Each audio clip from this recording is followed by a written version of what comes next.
أعوذ بالله من الشيطان الرجيم. بسم الله الرحمن الرحيم. إن في خلق السماوات والأرض واختلاف الليل والنهار لآيات لأولي الألباب الذين يذكرون الله قياما وقعودا وعلى جنوبهم ويتفكرون في خلق السماوات والأرض ربنا ما خلقت هذا باطلا سبحانك فقنا عذاب النار. اللهم افتح لي أبواب رحمتك.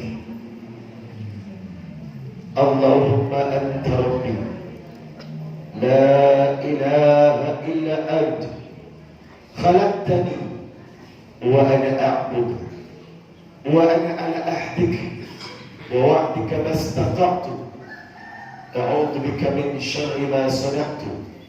أبو لك بنعمتك علي وأبو بذنبي فاغفر لي فإنه لا يغفر الذنوب إلا أنت. اللهم بك أصبحنا وبك أمسينا وبك نحيا وبك نموت وإليك النصر. اللهم أصلح قلبي. اللهم أحرمني لذة معصيتك وارزقني لذة طاعتك. يا مقلب القلوب ثبت قلبي على دينك. يا مقلب القلوب ثبت قلبي على طاعتك. اللهم إني على ذكرك وشكرك وحسن عبادتك. اللهم إني نسألك الهدى والتقى والعفاف والغنى. اللهم إني نسألك علما نافعا ورزقا طيبا وعملا متقبلا. ربنا هب لنا من أزواجنا وذرياتنا قرة أعين واجعلنا للمتقين إماما. ربنا آتنا في الدنيا حسنة وفي الآخرة حسنة وقنا عذاب النار.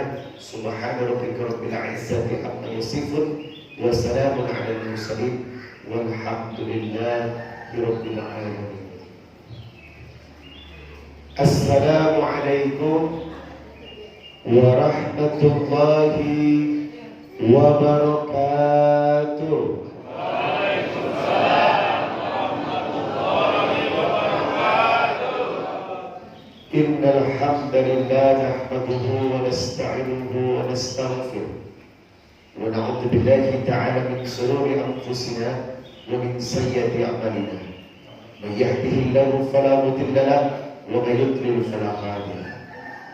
أشهد أن لا إله إلا الله وحده لا شريك له وأشهد أن محمدا عبده ورسوله لا نبي بعده. قال الله تعالى في كتابه الكريم: يا أيها الذين آمنوا اتقوا الله حق تقاته ولا تموتن إلا وأنتم مسلمون. يا أيها الناس اتقوا ربكم الذي خلقكم من نفس واحدة وخلق منها زوجها وبث منهما رجالا كثيرا ونساء واتقوا الله الذي تساءلون به والأرحام إن الله كان عليكم رقيبا. يا أيها الذين آمنوا اتقوا الله وقولوا قولا سديدا يصلح لكم أعمالكم ويغفر لكم ذنوبكم ومن يطع الله ورسوله فقد فاز فوزا عظيما. أما بعد فإن أصدق الحديث كتاب الله وخير الهدي هدي محمد صلى الله عليه وسلم وشر الأمور محدثاتها وكل محدثة بدعة وكل بدعة ضلالة وكل ضلالة في النار.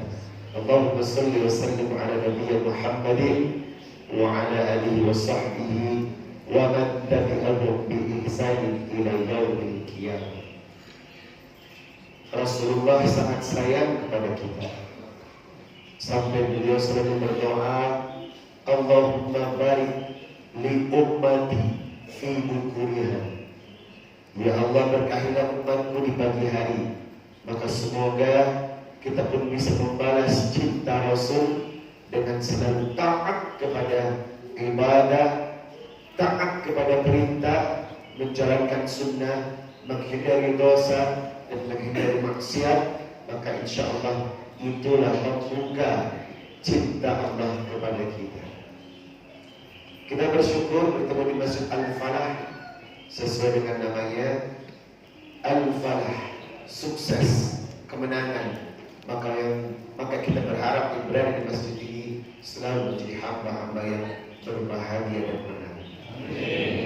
Hadirin, sedang sholat subuh, kita berada di Sayyidul Ayyam, sebaik-baik hari, penghulu hari, yakni Jumat.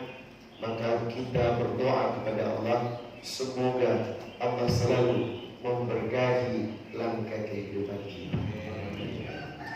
Di dalam Quran surah Al-Baqarah ayat 82-83, walladzina amanu wa 'amilus solihati ulaika ashabul jannah hum fiha khalidun.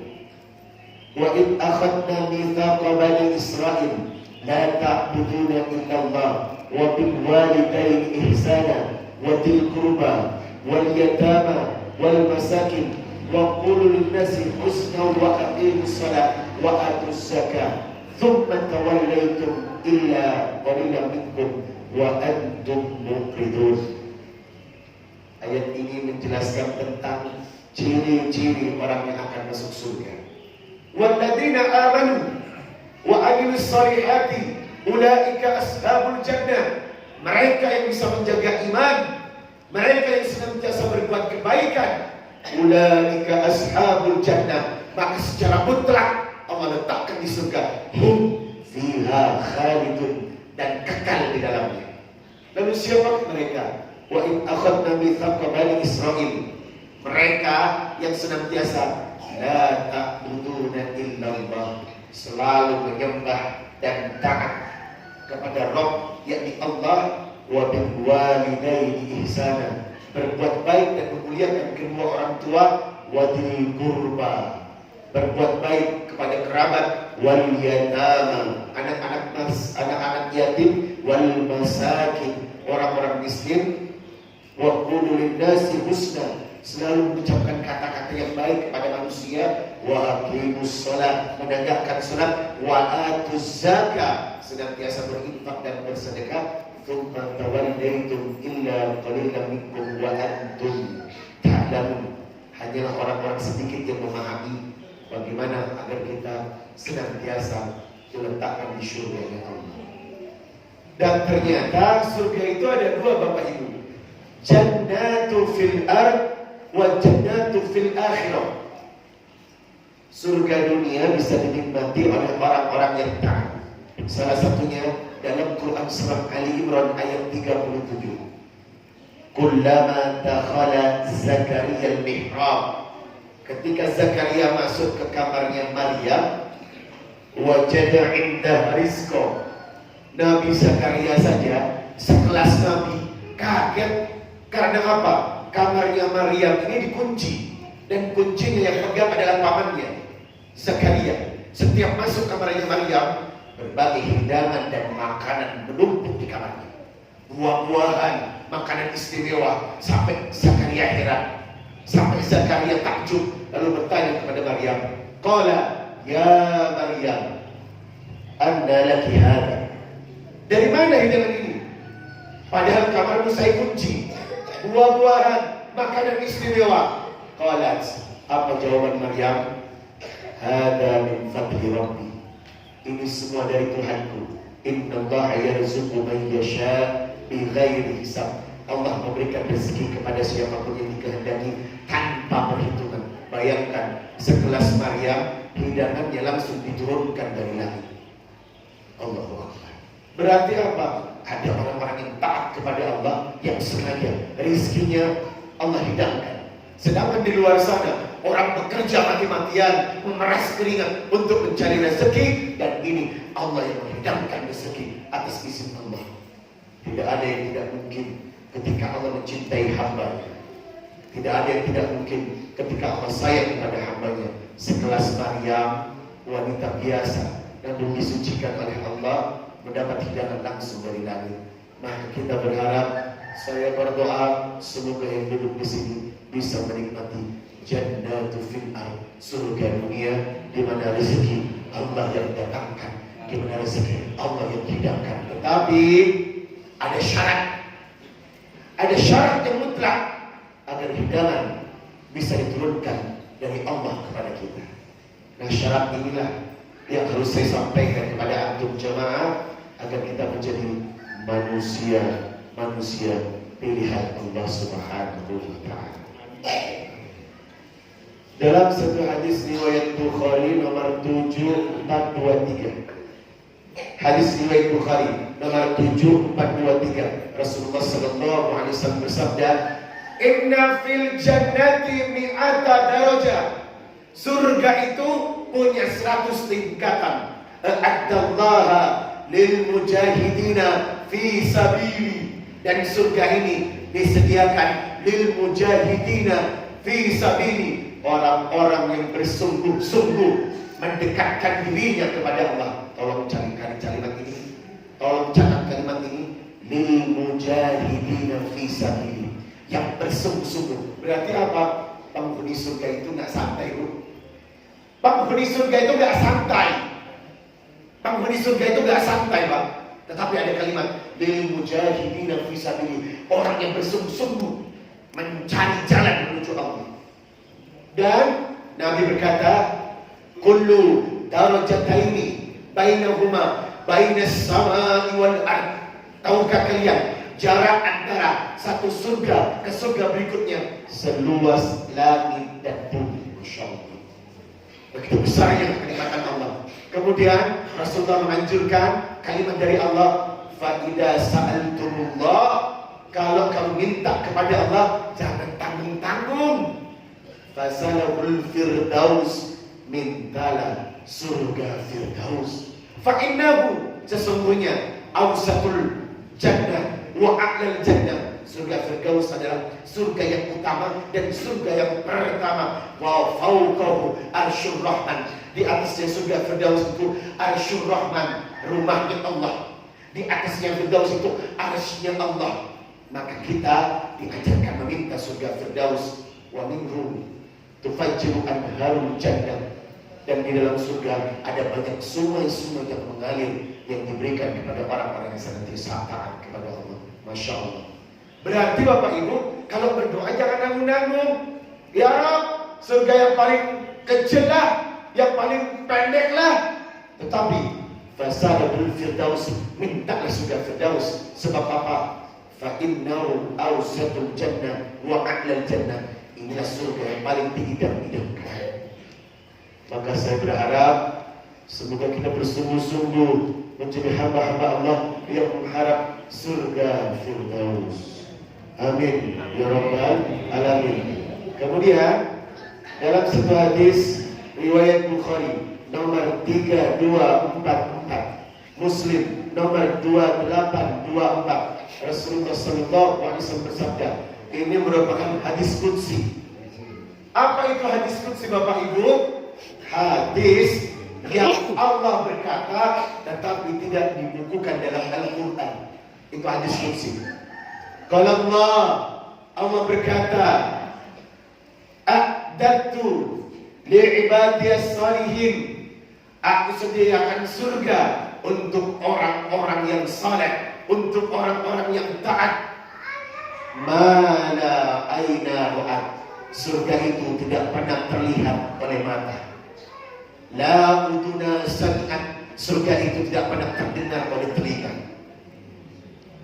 La kharata fi qalbi bashar, surga itu tidak pernah terberti atau terbersit oleh hati.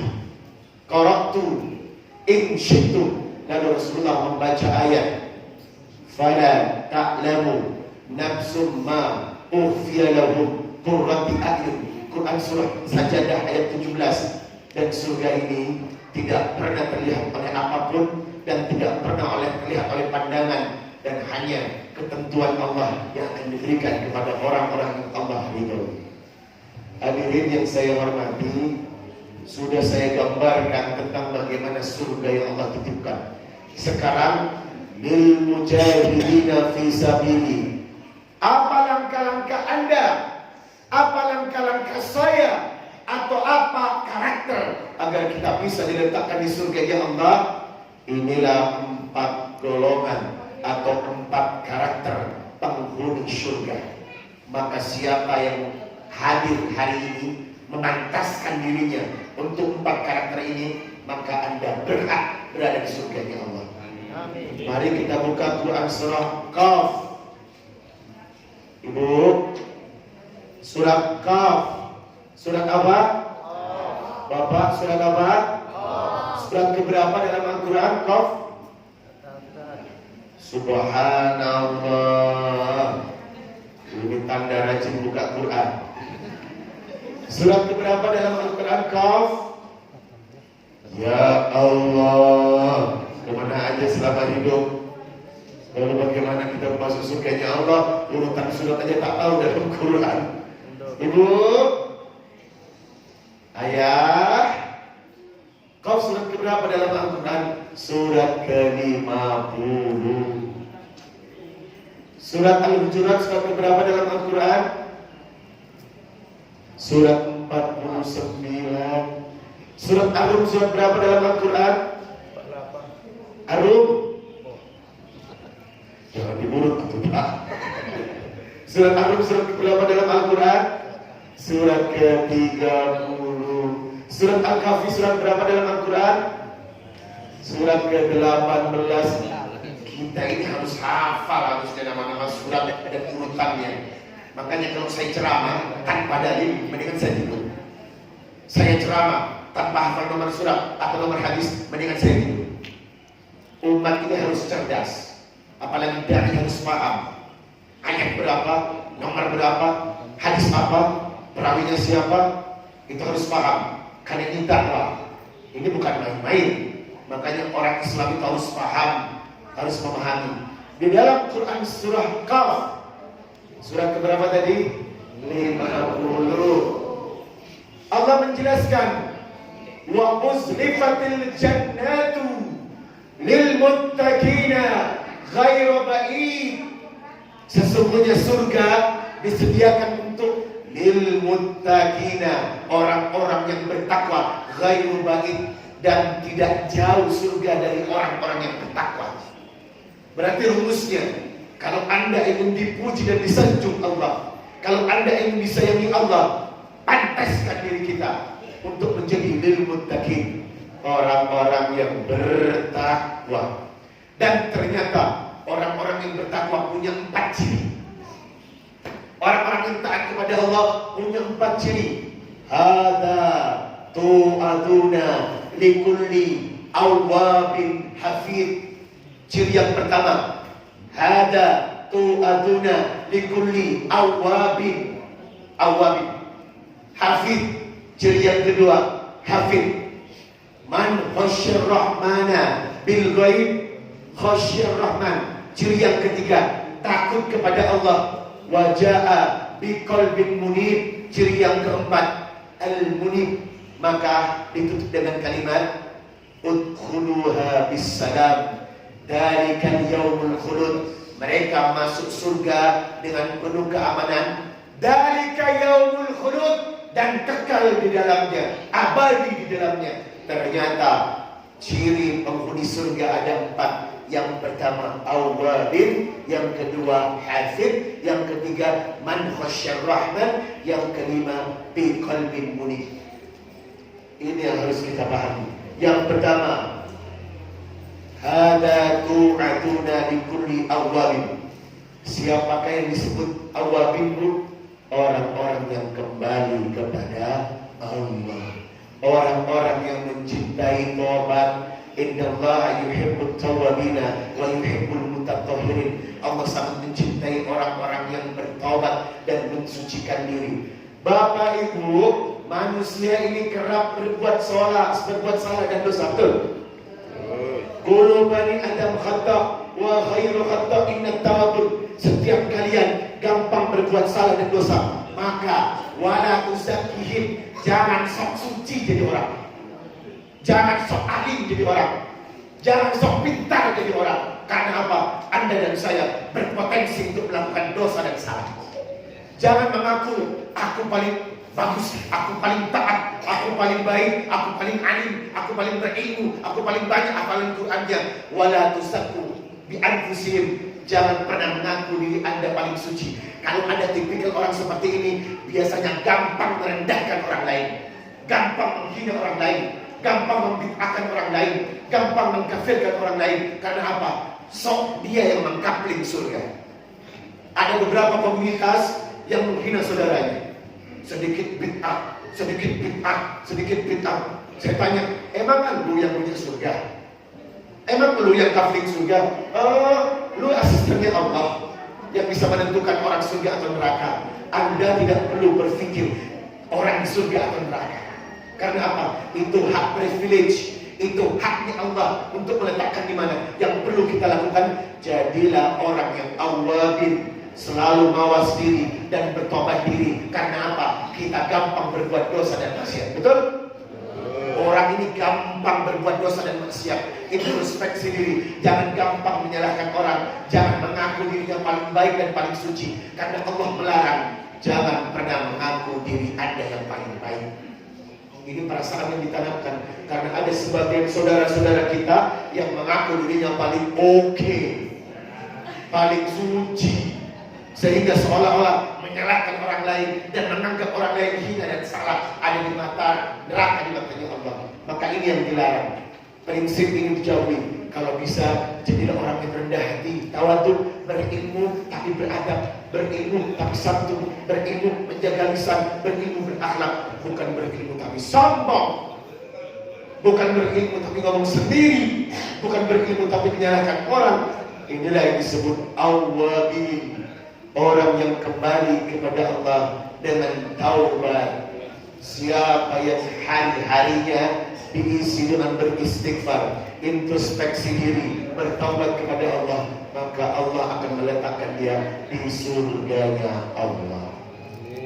Yang kedua, hada tu'aduna likulli awwabin hafid.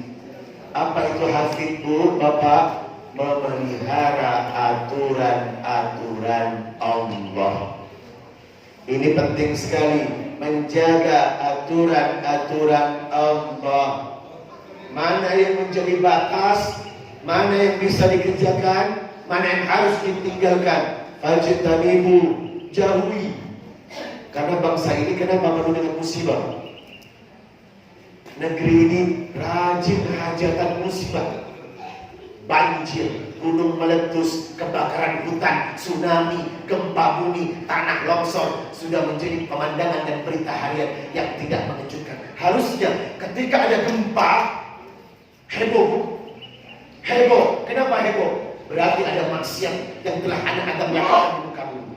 Ketika ada banjir dan kebakaran hutan, harusnya kita beristighfar.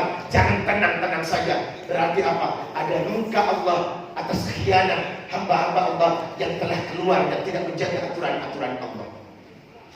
Jadi setiap ada bencana, kita harus introspeksi apa yang telah umat perbuat, apa yang telah umat lakukan kepada Allah, sampai Allah menumpahkan bencana kepada kita. Wa ma asobakum min musibatin kasabat aidikum. Tidaklah bencana itu datang, tetapi melainkan dikerjakan oleh tangan-tangan kita sendiri. Makanya kita harus sadar, kalau ada kebakaran hutan, tanah longsor, gempa bumi, gunung meletus, itu bukan fenomena alam, itu bukan kejadian biasa, tetapi rasa marah Allah atas kejadian dan maksiat. Saya kemarin pergi ke Lombok. Tahun 2018 di Lombok terjadi gempa terbesar, dan pusat gempa berada di kaki Gunung Rinjani. Padahal di bawah Gunung Rinjani puluhan pesantren didirikan. Pertanyaannya, apa fungsi pesantren? Puluhan masjid. Lombok dikenal sebagai Pulau Seribu Masjid. Lalu pertanyaannya, apa fungsi masjid sampai tidak bisa menghindari gempa? Ternyata setelah tim SAR menyusul ke atas, di atas gunung ditemukan banyak kondom berserakan. Sekarang saya mau bertanya, siapa yang bawa kondom ke atas gunung? Lalu apa yang mereka lakukan di atas gunung? Kalau bukan berbuat zina. Ketika ada gempa, kita harus sadar itu bukan fenomena alam, tetapi gerak-gerik amarah Allah kepada orang-orang yang berkhianat kepada aturan-aturan Allah. Saya kemarin ceramah di Palu. Saya melihat proses hancurnya Palu. Belum pernah ada kejadian seperti di Palu. Bukan air yang berjalan, tapi tanah. Tanah itu bergeser 50 hingga 100. Rumah orang bisa bergeser jaraknya sampai 100. Tanah yang berjalan seperti ombak. Dan lebih lucu lagi, yang atas turun ke bawah. Kurang lebih 10 hingga 15 meter. Yang bawah muncrat ke atas. Yang atas Allah kubur, yang bawah menaikkan ke permukaan. Persis tragedi Nabi Lut. Saya berpikir, kenapa ada tragedi Nabi Lut? Ternyata di Palu, media asing memberitakan hidup 1.300 pasangan homoseksual. Gimana Allah gak murka? Gimana Allah gak marah atas perbuatan-perbuatan umat yang telah melampaui batas? Oleh karenanya, penghuni surga yang kedua, Al-Hafid, Anda tahu batasan-batasan. Anda bisa merawat batasan-batasan. Anda tahu mana yang Allah suka dan mana yang Allah benci. Lucunya lagi, negeri ini jualan minuman keras. Ibu tahu di Alfamart, Indomaret, berapa banyak kaleng-kaleng botol minuman keras yang dijual bebas. Padahal kalau kita baca surat Al-Maidah ayat 90, apa yang Allah perintahkan? Ya ayyuhalladzina amanu innamal khamru wal maisiru wal azlamu. Semua yang katakan minuman keras, maisir, wal ansabu wal azlamu rijsun amal syaitan, itu amalan setan. Fajtanibuhu, jauhi semua itu. Bapak tahu Sandiaga Uno sampai melepas saham bir bintang. Karena apa? Justru dengan bir membuat negeri yang kita cintai ini penuh dengan bencana. Saya heran, Muslim terbesar, banyak masjid, taat kepada agama, tapi jualan bir. Pertanyaannya, kok nggak dipakai ininya? Allah melarang bir, tapi kenapa bir justru digunakan untuk membiayai kehidupan negara? Di mana kita berpikir bagaimana bencana tidak akan datang? Karena apa? Anda dan saya tidak mengerti batasan-batasan yang harus dijauhi dan batasan-batasan yang harus dikerjakan. Yang ketiga, yang tergolong penghuni surga, man khasyar rahmana bil ghaib, mereka yang punya rasa takut kepada Allah ketika tak tampak adanya Allah. Kita tak pernah melihat Allah, tapi kita merasa takut kepada Allah. Kita tak pernah melihat wujud Allah, tapi kita merasa takut dengan adanya hukum-hukum Allah. Maka siapa yang punya rasa takut, sering menangis ketika sendiri, meneteskan air mata, inilah orang-orang yang tergolong man khasyar rahmana bil ghaib, orang-orang yang takut kepada Allah ketika Allah tidak tampak padanya. Yang terakhir, yang keempat, waja'a bi qalbin munib, seseorang yang hatinya senantiasa bertobat kepada Allah. Kalau yang pertama kembali kepada Allah, ingin menyangkut qalbun, hati. Karena hati ini sesuatu yang paling dahsyat. Apa kata Nabi? Ala wa inna fil jasadi mudghah, idza sala'at sala'al jasadu kullu, wa idza fasadat fasadal jasadu kullu, ala wahyal qalbu. Di dalam tubuh manusia ada segumpal daging. Kalau dagingnya baik, maka orangnya baik. Kalau dagingnya busuk, maka orangnya busuk. Dan segumpal daging itu adalah hati.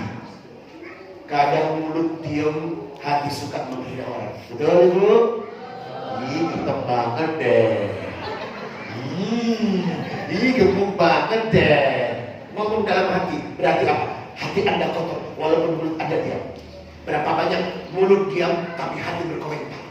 Ini amalan yang paling terberat. Makanya disebut dalam wajah biqalbin munib, hati orang yang bersih, jauh dari marah, jauh dari benci, jauh dari dengki, jauh dari menghakimi, jauh dari melalaikan, Karena apa? Puncak dari kebaikan seseorang ditentukan oleh hatinya.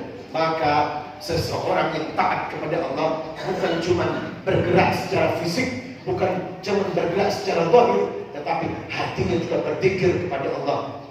Kalau mulut bisa lepas dan selamat dari menghina dan mencaci, maka hati pun jangan sampai melukai orang atau melukai perasaan orang. Kalau sudah sampai di tingkatan ini, wajah biqalbin munib, Anda bisa menjaga hati dari perbuatan dosa dan maksiat, maka insya Allah inilah keridhaan Allah yang diberikan kepada 4 sifat yang mendatangkan syurga dan cinta Allah kepada kita. Hadirin yang berbahagia, hari ini juga saya sedang membuat proyek membangun pesantren. Ini dia nama pesantrennya, Kampung Zikir Madani. Ini pesantren gratis, berada di daerah antara perbatasan Kampar dengan Pekanbaru dan di Riau. Ini akan menerima 30.000 siswa menghafal Quran tanpa biaya sepeser. Berdiri di atas lahan 2 hektar. Oleh karenanya saya akan mengajak Bapak Ibu, siapa yang siap untuk membangun pesantren dengan wakaf. Kalau Anda bisa membeli motor, kalau Anda bisa membeli mobil, harusnya Anda bisa membeli Allah. Kalau Anda bisa membeli perhiasan, kalau Anda bisa membeli dunia, harusnya Anda juga bisa membeli Allah. Pertanyaannya, kalau membeli dunia betul-betul fokus, apakah Anda juga akan bisa membeli Allah? Lalu berapa Bapak membeli Allah? Lalu berapa Ibu akan membeli Allah? Berapa rupiah yang Anda keluarkan di jalan Allah? Karena saya tahu Anda sudah mati-matian untuk urusan dunia. Anda sudah berkorban malam dan siang untuk urusan dunia. Pertanyaannya, apa yang Anda korbankan untuk jalan Allah? Cukup dengan ibadah? Tak cukup. Karena ada pengorbanan yang harus kita lakukan untuk saudara kita. Apa kata Nabi? La yu'minu ahadukum hatta yuhibba li akhihi ma yuhibbu li nafsihi. Tidak sempurna iman seseorang sampai dia mencintai orang lain seperti mencintai dirinya sendiri. Ketika Anda mencintai penghafal Quran, ketika Anda mencintai anak yatim, berarti Anda betul-betul mencintai Allah. Ternyata agama tidak cukup dengan sholat, ternyata agama tidak cukup dengan membaca Quran, tetapi tunjukkan sense of social, kepedulian kita kepada orang-orang lain. Itulah kenapanya ayat selalu digabungkan wa aqimus shalah wa atuz zakah. Karena kekuatan muslim yang sempurna bukan cuma di atas sejadah, tapi apa yang bisa Anda lakukan untuk saudara Anda. Hadirin, jangan kemana-mana, jangan bubar, akan dijelaskan oleh Ustaz hari ini.